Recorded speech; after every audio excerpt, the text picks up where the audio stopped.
নমস্কার বন্ধুরা, আজকে আমার মেজো বোনের বাড়ি দ্বিতীয় দিন।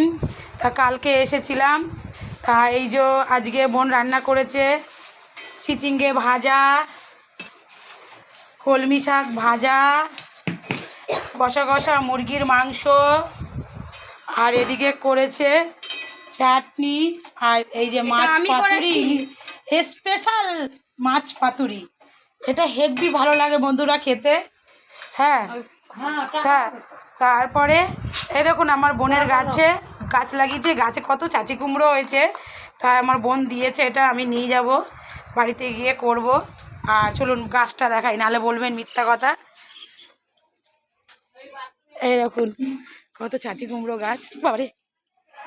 এই যে এই গাছেরই চাচি কুমড়ো আরও আছে ছোট ছোট, চালে উঠে দেখতে হবে। রান্না করছে রাধু।